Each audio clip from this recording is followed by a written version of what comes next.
to the love that has laid hold of me. I'm holding on to the love that has laid. Hey, good morning. I hope you got a cup of coffee with you. Hope you're bright-eyed and ready for the next session dealing with the secrets of adequacy. Remember what we've said all through this. Human beings were never meant to be adequate apart from Christ, our Creator. We were always designed, uniquely designed, to live in a partnership, a union of trust and confidence and reliance on Him. We're going to go to the Gospel of John, and this is a verse we've looked at recently in another series we did. But just to kind of set the context, I'm going to go to John 15. It is the last night that Jesus will be with His disciples. He's been with them now for about 3.5 years. They have spent almost each day with Him.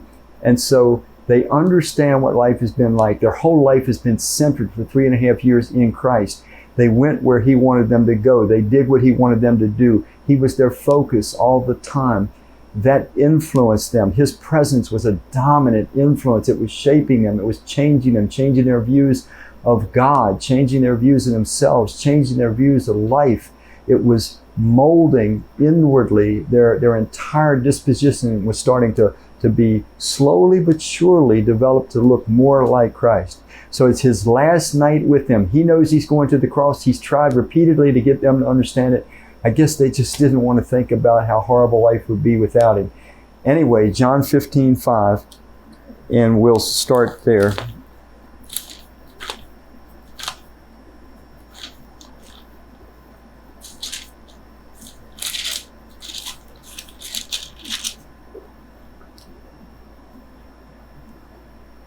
Actually, I'm going to start you in verse 4.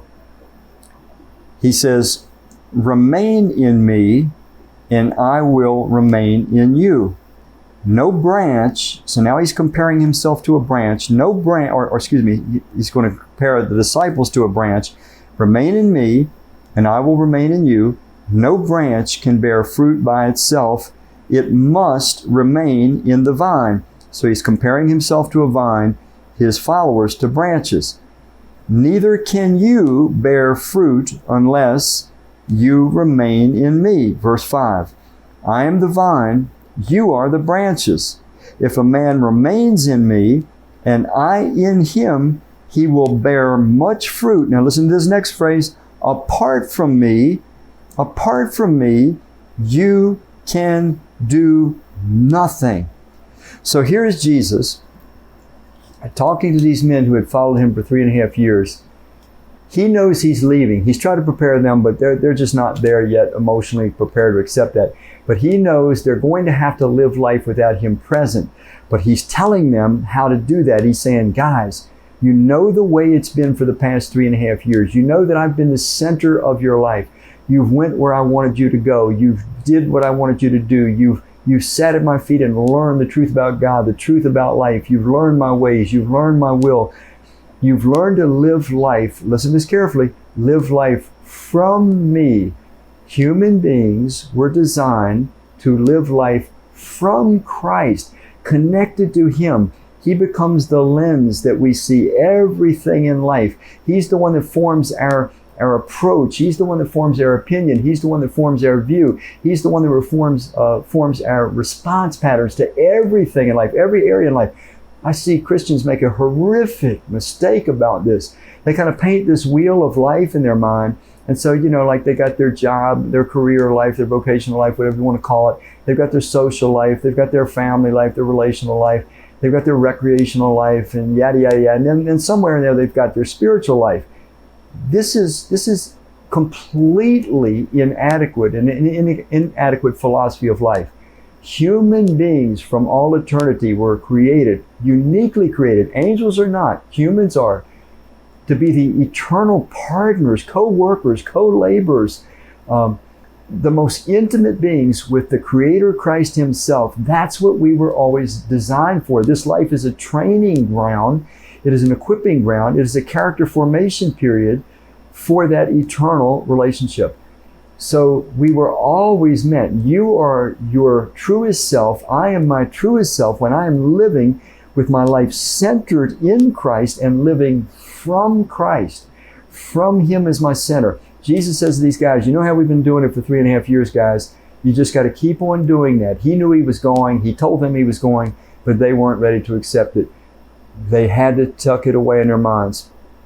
Keep your life, your normal life, your everyday life, your vocational life, your relational life, your recreational life, your economic life, your every part of your life centered. Live it from Jesus. Jesus, how should I handle this? What should my views be on this? What is your will in this? How do I communicate your life in this particular new context? That's the way it was meant to be. But then he gives them this secret of adequacy. He says, listen, I'm the vine, the source of life. So the juice, the life flow comes through the vine, and through the vine it goes to the branches. He said, I'm the vine, you're the branches. If you remain in me, remain connected, centered in Christ, he says, oh man, you'll be fruitful. You'll be who you were meant to be. You'll do what you were meant to do. You will be adequate for everything that God designed you to learn in this life and everything that God designed you to do in this life. You'll be adequate to be a blessing to God and a blessing to man if you live the way you were designed to live. In union, the most intimate union, the supreme union, the most devoted union with Christ, our Creator. But then he says this. He says, if you are apart from me, break a branch off a vine, what happens? It immediately starts to die. It has no life in itself. It only has life by virtue of its union with the source. You and I were created in the image of God, finite beings meant to live in the most intimate union with Christ our Creator. But we're never meant to live apart from Him. Our normalcy, we're like fish. When a fish is in water, the fish has freedom. It is who it's meant to be. It can do what it's meant to do. You and I were meant to live in the most intimate union with Christ. That's not just for weirdos. That's not just for religiously oriented people. That's not just for monks. That's for every human being.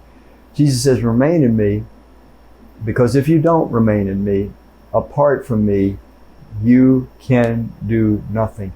I am inadequate. You are inadequate. The best, the brightest, the most powerful, the most popular, the most wealthy are woefully inadequate to become the beings, the species that God meant them to become, and to do what God meant us to do apart from our Creator, Christ.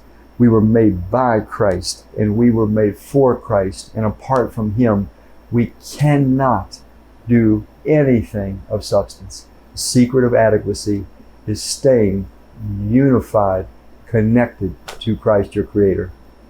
I hope this lesson in adequacy is one that will stick to your heart, and you'll start putting it into practice this day. Thank you. I'm holding on to the love that has laid hold of me. I'm holding on to the love that has laid